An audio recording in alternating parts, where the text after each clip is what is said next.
드러켄 밀러라고 하는 투자 초고수가 있습니다. 이 초고수가 마침 이번 주에 인터뷰를 했는데 인상 깊었던 내용이 역시 자기는 금리 인하 너무 사람들이 크게 기대하는 것 같다. 지금 지정학 갈등이 계속되고 있고 이거 끝날 문제가 아닌데 잠깐 바이든이나 지금 미국 대통령들이 막아주는 것 뿐이지 자기들끼리 막 전쟁 나고 이러면은 70년대 2차 인플레 가능성은 자기는 열어두고 있다. 지금 증시에서 한 가지 또 우려로 삼고 있는 게 중동 이슈죠. 지금 이제 미국 대선이 딱 한 달 안 남았습니다. 이제 11월 5일이 대선이니까 이제 한 달 안쪽으로 들어오니까 마지막 미국 대선판을 흔들기 위해서 지금 중동이 또 관심을 끄는 거 아니냐 이런 얘기도 있고 아니다. 이거 중동 이제 진짜 전쟁 앞두고 있는데 가볍게 얘기할 게 아니다. 이렇게 지금 의견이 나뉘고 있어요. 그래서 지금 아이러니하게도 이런 중동 갈등이 커지면 커질수록 조금 기회라고 보고 있는 건 트럼프 쪽이고 그리고 지금 이제 이렇게 불확실해지고 막 혼란이 오면 안 좋아지는 게 바이든 민주당 차기 대통령 후보인 해리스 쪽이다. 이렇게 얘기들 많이 하고 있죠. 그래서 요거 한번 좀 얘기 좀 해보겠습니다. 자, 일단은 관련 주식 먼저 얘기해보면 지금 중동 긴장이 다시 또 부각되면서 대표적인 수혜주죠. 전쟁 나면 오르는 아이러니하게도 전쟁 긴장감이 커질수록 수혜를 보는 방산주 대표 주식인 로키드 마틴. 물론 로키드 마틴 말고 레이시온이라고 하는 주식도 시가총액이 더 크긴 한데 우리 일반적으로 많이들 아시는 로키드 마틴이 신고가 33.5% 올랐습니다. 올해 S&P 500이 20% 올랐는데요. 시장보다 아웃퍼폼 중입니다. 시장보다 잘 나가고 있어요. 최근에 급등한 거 보이시죠?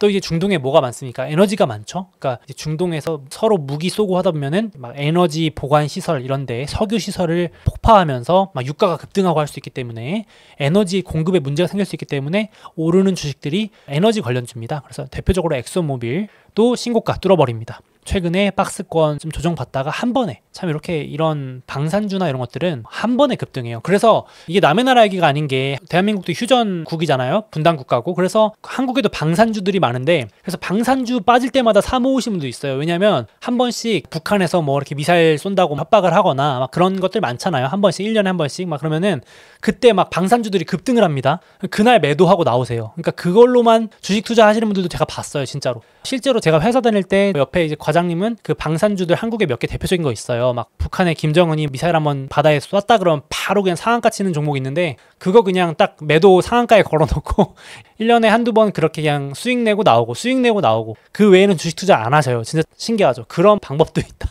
제가 추천드리는 게 아니고 그런 정도로 참 아이러니하게도 이런 주식들은 특징이 전쟁이나 갈등이 터질 때 확 급등하는 그런 성향이다 보시면 될 것 같고 그래서 지금 제가 앞서 말씀드렸지만 이 중동 갈등이 이제 확대되는 게 미국 대선 한 달 남기고 중동 쪽에서 마지막 관심 끌기용이다. 대선 앞두고 양당의 후보들한테 우리들 이 정도로 영향력이 있는 나라야. 중동, 이스라엘, 이란 우리 지금 함부로 니네가 할 게 아니야. 돈 더 줘. 무기를 지원해줘. 우리랑 같이 뭐 딜을 해. 이런 식으로 관심 끌기용이다. 아니다. 지금 그렇게 네가 가볍게 볼 이슈가 아니다. 이거 5차 중동 전쟁이다. 이거는 이제 지금 지진이 크게 나기 전에 이렇게 신호가 나오듯이 지금 조금 충돌 쌓이고 있다. 이제 순식간에 이제 이거 전면전 가면서 전쟁 크게 터지는 거다. 이렇게 이제 양쪽이 좀 갈리고 있습니다. 증시가 아직 안 빠지니까 약간 가볍게 보시는 분도 있을 거고 겁나서 조금 신중하게 보시는 분도 있을 것 같은데 돌아오는 주도 이 이슈가 이어질지 사라질지는 봐야겠습니다. 그래서 혹시 모르니까 잠깐 이번 주 있었던 일만 딱 한 페이지 요약 드리면 일단 주 초반에 이란이 이스라엘에 본토에다가 탄도미사일 한 180여 기 정도를 날렸죠. 그래서 이제 미사일 맞으니까 이스라엘 당연히 보복한다 예고를 하는 거죠. 그래서 이제 사상 최대 규모의 탄도미사일이 본토에 떨어졌다. 그래서 지금 시장에서도 우려하는 게 이란하고 이스라엘이 직접 붙기 시작하면 이건 진짜 문제가 큰 거거든요. 지금 가장 우려하는 게 전면전 우려입니다. 전면전은 아직까지 안 했었는데 여태까지는 나 미사일 쏜다 그러면 나 준비할게 쏴 나 막을게 약간 이런 느낌이었거든요. 그래서 누가 이제 약속 대련이라고 했는데 둘이 앞에 서가지고 야 나 이제 오른쪽 때린다 그러면 나 막을게 이렇게 약속하듯이 대련을 했다. 그래서 이제 미사일 대련 쇼라고까지 불렸었는데 이제 그래서 이스라엘도 이번에 맞았으니까 나 그럼 다음 주에 보복한다. 니네가 사상 최대로 쐈지 그럼 나도 똑같이 쏜다 이렇게 한 거죠. 근데 시장에서 걱정하는 게 이스라엘이 보복할 때 이란에서 기름이 많이 나기 때문에 이제 석유 시설을 노려서 때릴 수도 있고 이러면 이제 에너지 폭등하는 거죠. 유가. 그리고 아니면은 이란이 또 핵 보유국입니다. 핵 보유국이니까 핵 시설을 때릴 수 있다. 이건 진짜 큰일 나잖아요. 그렇죠? 러우 전쟁에서도 시장이 겁낼 때가 러시아가 우크라이나의 원전 시설을 공격하면 큰일 난다 이러면서 부각이 되기도 했는데, 그래서 지금 요 상태입니다. 저희 영상을 보시는 시점에 또 업데이트가 되겠지만 지금 일단 석유 시설을 때리면 유가 급등, 핵 시설 때리면 큰일 나는 건데, 이제 결론부터 말씀드리면은 저는 이제 뭐 긍정론자일 수도 있고 그래서 그럴 수도 있는데, 둘이 이제 보여주기 식이다. 전면전으로 가면 진짜 다 죽는 건데 그렇게까지 갈까라고 저는 조심스럽게 생각을 하고 있습니다. 근데 이제 중동 핵전쟁 이거 가면 정말 큰일 나는 얘기니까 이렇게 안 됐으면 좋겠는 바람도 있고, 미국 대선 앞두고 미국과의 어떤 영향력 과시, 우리 이런 나라들이다, 힘 있는 나라들이 대선도 뒤집을 수 있다, 이런 걸 보여주는 게 아닐까. 그래서 이제 딱 10월 되자마자 시작한 거 아닐까라는 생각도 좀 들기도 들고. 어떠실까요? 구독자 여러분들 생각은 다 다른 거니까 일단 저의 생각 먼저 말씀드렸고, 근데 지금 상황이 백악관은 막아야 되겠죠. 현재 백악관, 바이든이나 해리스 쪽은 당연히 이제 안정적인 게 좋습니다. 그래서 바이든이 바로 이제 제동을 걸죠. 그래서 이제 지금 기자회견 브리핑장에 취임하고 처음 나왔습니다. 대통령이 직접 나와서 질문받을 정도면 이제 어떻게 보면 절실하다라는 액션을 보여준 거죠. 나 진심이다. 그래서 기자들이 막 손들고 있는 겁니다, 지금. 그래가지고 막 질의응답 다 받아준 거예요. 마치 영화 속의 한 장면처럼. 그래서 이제 기자들이 막 날카로운 질문을 합니다. 전면전 이거 터지는 거 아닙니까? 이러니까 아, 전면전 막을 수 있다. 이스라엘 내가 많이 도와주고 있는데 무슨 소리냐. 이스라엘하고 대화할 거다. 그리고 이제 이스라엘한테도 불편한 감정을 드러내는 거죠. 내가 이스라엘이면 지금 그런 선택을 안 할 텐데 왜 그러지? 왜 자꾸 엇나가는 거야? 이스라엘 왜 그래? 도대체 내가 잘 해줬는데 왜 그러니? 막 이러면서 불편한 심기를 이스라엘에 이제 또 전달을 하기도 하고. 그래서 지금 이제 대선 한 달 앞두고 확전 방지가 절실함을 보여줬다, 이렇게 되고.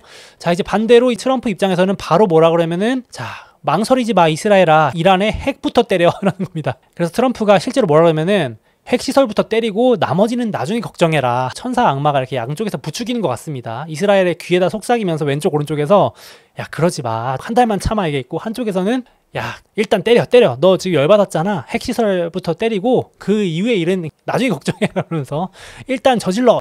양쪽에서 속삭이는 것 같습니다. 근데 지금 이제 트럼프 입장에서는 막 뭔가 전쟁 확전되고 유가 오르고 막 불확실한 정세가 이어져야 공격하기 쉽겠죠, 야당 입장이니까. 그래서 해리스가 당선되면 세계는 불타서 없어질 것. 그러니까 이제 위기가 어떻게 보면 아이러니하게 기회인 상황이니까 이렇게 발언을 강력하게 하는 게 아닐까 싶기도 합니다. 그래서 이제 이번에도 지금 해리스랑 바이든 하는 거 봐라, 전쟁 저것도 하나 제대로 못 막아서 꼼짝 못한다, 중동한테.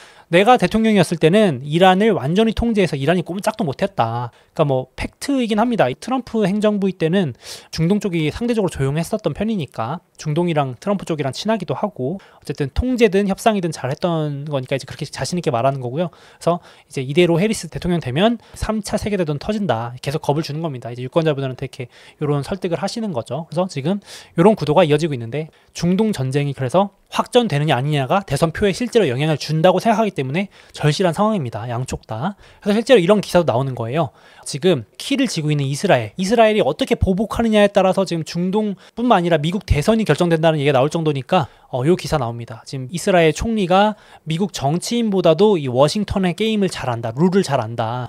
이 네타냐후 총리가 미국 대통령만 4명을 상대한 아주 노련한 인물이기 때문에 이렇게 딱 판을 흔드는 걸 하는 거죠. 이제 한 달 남았으니까. 지금 여기 보시면 기사도 저 마음에 안 들죠? 이러면서 바이든 째려보고 있고 트럼프랑 이렇게 손잡고 있고, 실제로 이게 이쪽이랑 더 친하다는 얘기가 많죠. 아무래도 트럼프는 이제 전통 에너지 이런 쪽에 조금 우호적인 편이기 때문에.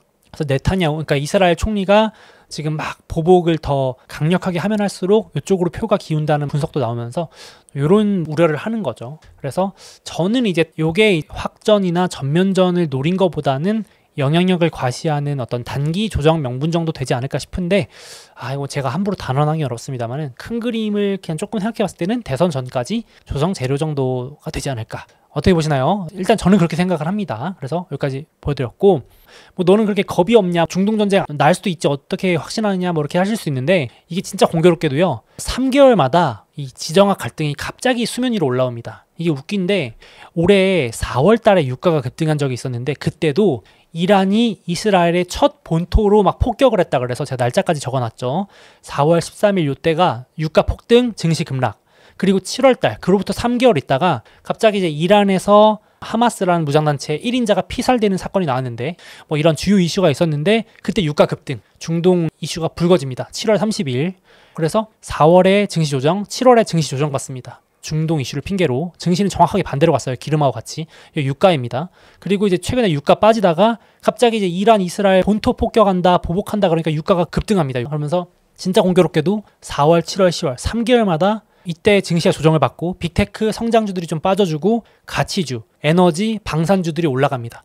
그러니까 이걸 이제 어려운 말로는 로테이션, 그러니까 성장주 좀 쉬는 동안 가치주가 오르는 장세. 그러니까 이거를 이제 의도적으로 이렇게 기관들이 단타치면서 분위기를 조성하고 만든다라는 얘기도 있고, 너무 이렇게 음모론처럼 들려드리면 좀 그럴 수 있는데, 이게 이렇게 돌고 돈다라는 말씀을 드리고 싶었던 거예요. 이제 겁주는 게 나와서 에너지, 방산 또 올랐다가 또 언제 그랬냐는 듯이 진정됐다가 올라갔다가 내려갔다 뭐 이렇게 한다는 거죠. 그래서 지금 또 이제 전면전 공포 난다. 유가가 이제 또 배럴당 지금 70불인데 200달러 간다. 이렇게 자극적으로 뽑아야 기사를 그래야 눌러보니까 클릭수가 올라가니까 어쩔 수 없습니다. 유가 폭등에 또 이제 인플레 공포 확산. 다음 주에 또 중동 전쟁 조금 더 길어지면 80불 넘어간다 그러면 이제 또 온갖 헤드라인이 다 유가 얘기로 넘쳐나겠죠. 이제 2차 인플레 역시 온다 막 이러면서 그런 겁주기가 좋고, 구독자분들 중에서도 이제 막 이제 큰일이다. 이거 다 팔아야 된다. 조정 온다. 이 시작이다. 시작. 뭐가 터질지 모른다. 이러면서 이제 겁주기 좋잖아요. 그러니까 이제 올해는 다른 것보다도 딱 침체 이슈랑 지정학 이슈 갖고 자꾸 증시 조정 재료를 만들었는데, 개인적으로는 제가 이것도 저도 까먹지 않으려고 적어놓는 거거든요. 저도 당하지 않으려고. 이게 기록 안 해놓으면은 자꾸 속아요. 근데 올해 비슷한 일로 계속 우리한테 이렇게 겁을 주고 좋은 주식을 팔게 만들고 이렇게 하는 게 있어서, 제가 이제 조심스럽게 말씀드리는 거는 지나고 나면 우리가 기억도 못할 일들이다. 그래서 단기적으로 그리고 주기적으로 증시 조정을 줄 때 재료로 쓰이는 것 같다. 이렇게 조금 말씀을 드려보고 싶습니다. 조심스럽게. 그래서 너무 걱정할 건 아닌 것 같고, 실제로 그래서 만약에 이제 유가 더 올라가고 이러면 또 이제 이 그래프 나오면서, 이게 왜냐면 70년대 2차 오일 쇼크 있었던 시기입니다. 지금 또 실제로 말이 틀린 건 아닌 게, 중동 쪽이 저렇게 계속 뭔가 갈등이 있으면 좀 불안불안하긴 하잖아요. 솔직히 저도 낙관론자지만 중동 전쟁이 날 수도 있다라는 거는 당연히 열어놔야지 뭐 절대 안 나 이건 아니거든요. 그래서 이제 지금 내년에 뭐 예를 들어서 2차 오일 쇼크가 77, 78 이때 오면서 2차 인플레 왔는데, 지금 여기 물가가 잘 잡히고 있는데 다시 또 내년부터 올라갈지 그거는 모르는 거죠. 지금 금리 인하하면서 돈도 풀리고 물가도 재상승할 수도 있고, 그러니까 이제 단기적으로는 제가 이제 올해 뭐 대선까지만 봤을 때는 크게 문제 없을 것 같다고 했던 거지만, 돈푼 후폭풍이 내년에 올 수도 있고 내후년에 올 수도 있고 모르니까. 그래서 이제 이 리포트에서도 결국 역사가 또 되풀이되는 거 아니냐, 지금 이렇게 결국 미국이 금리 인하 시작해버렸고 유가 올라가고 이러면서, 야 근데 우리 진짜 1차 오일 쇼크 준하는 물가 쇼크 겪어서 전 정말로 요즘 지인들 만날 때도 야 물가 너무 올랐다 막 진짜 나가가지고 제가 김밥을 못 사 먹으니까, 요즘 뉴스도 보니까 김밥 요즘 인기가 확 식었다면서요. 비싸가지고 김밥이 옛날엔 저렴해서 1,000원, 2,000원일 때 먹었지, 김밥이 5,000원, 6,000원 막 이렇게 해버리니까 약간 김밥으로서의 위치가 좀 흔들리는 그런 상황인데, 물가가 이렇게 더 오르면 진짜 와 어떻게 될까 싶긴 합니다. 2차 뭔가 오면은. 저는 2차 오일 쇼크가 증시의 걱정이 아니고 제 삶의 질이 얼마나 떨어질까 이게 겁이 납니다. 약간. 그래서 지금 외식 진짜 저도 이제 겁나서 못하고 있는데, 더 올라가면 이거 참 그럴 텐데 아무튼 그렇습니다. 그래서 요건 당장의 이슈는 아니고 2차 오일 이런 것들은 내년에 만약에 또 문제가 될 수 있겠죠. 그래서 드러켄 밀러라고 하는 투자 초고수가 있습니다. 이 초고수가 마침 이번 주에 인터뷰를 했는데 인상 깊었던 내용이, 역시 자기는 금리 인하 너무 사람들이 크게 기대하는 것 같다. 지금 지정학 갈등이 계속되고 있고 이거 끝날 문제가 아닌데, 잠깐 바이든이나 지금 미국 대통령들이 막아주는 것 뿐이지 또 이렇게 자기들끼리 막 전쟁 나고 이러면은 70년대 2차 인플레 가능성은 자기는 열어두고 있다 얘기를 했고, 그리고 지금 본인은 고금리 장기화에 베팅 중이다. 약간 이렇게 포지션을 공개했습니다. 포트폴리오 1등이 금리 상승, 그러니까 채권 하락. 금리와 채권은 반대로 간다고 기억해 주시면 되거든요. 채권 하락에 지금 포트폴리오의 20%, 전체 자산이 1억이면 2천만 원을 채권 하락에 베팅했다고 하는 거니까 크게 베팅하고 있는 겁니다. 금리가 오를 것이다. 야, 좀 무섭죠. 그러니까 이분이 뭐 항상 맞는 건 아닌데 또 투자 고수가 이렇게 말하다 보니까 많이 주목을 받았습니다.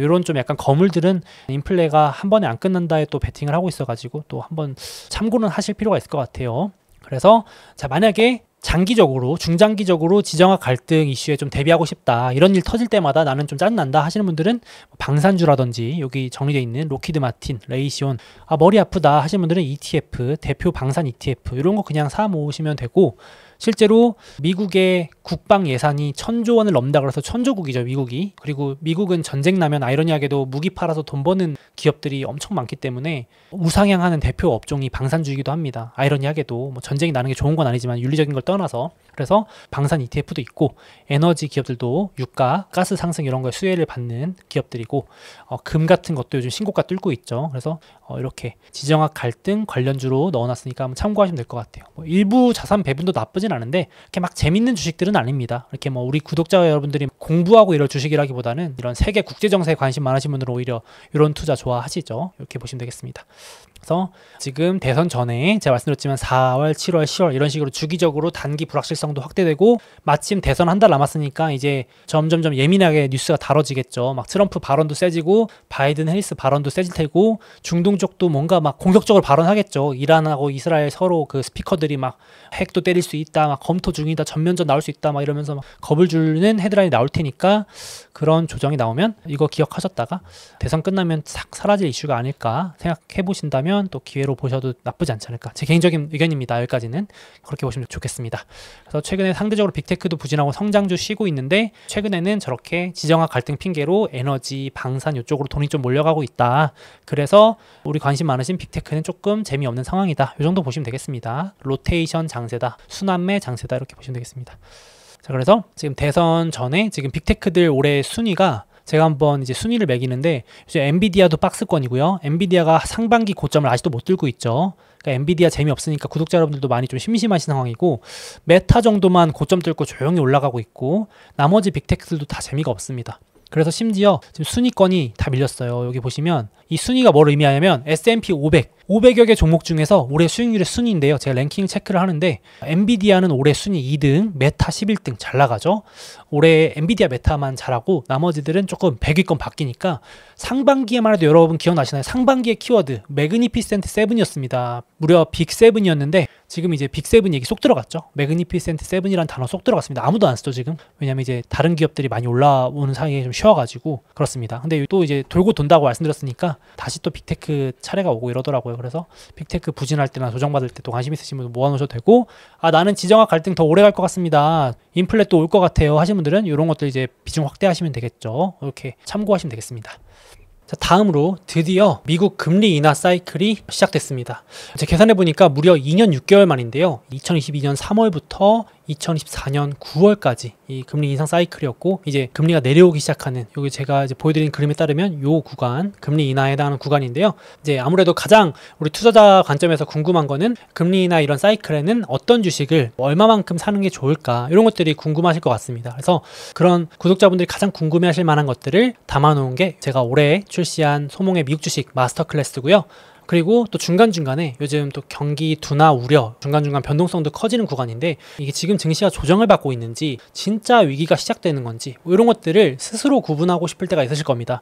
누구는 이렇다고 하고 누구는 저렇다고 하니까 지금 뭔가 진짜 시장 조짐이 좋지 않은가를 판별해주는, 제가 강력 추천드리는 위기 예언가 지표가 있습니다. 이런 것들을 소몽의 미국 주식 마스터 클래스에 넣어놨습니다. 그래서 본격적으로 시작되는 금리 인하 사이클과 또 중간중간에 찾아오는 조정장에서 스스로 이제 찐 위기인지 가짜 위기인지 판단할 수 있는 그런 노하우들을 제가 요 미국 주식 마스터 클래스에 담아놨으니까 나는 이런 부분들을 제대로 공부해서 한번 투자해보고 싶다 하시는 분들은 제가 이 영상 더보기와 댓글에 링크 남겨놓을 테니까 한번 살펴보시면 좋을 것 같습니다. 그리고 마지막으로 제가 미국 주식 투자를 10년 가까이 해오면서 구독자분들이 어떤 것들을 특히나 궁금해하시고 도움을 필요로 하시는지 잘 알고 있기 때문에 이 실전 투자에 꼭 필요한 내용 위주로 이 강의에 담았습니다. 그래서 이 영상의 더보기 댓글 링크 참고하셔서 한번 살펴보시면 투자에 도움이 되시지 않을까 생각합니다.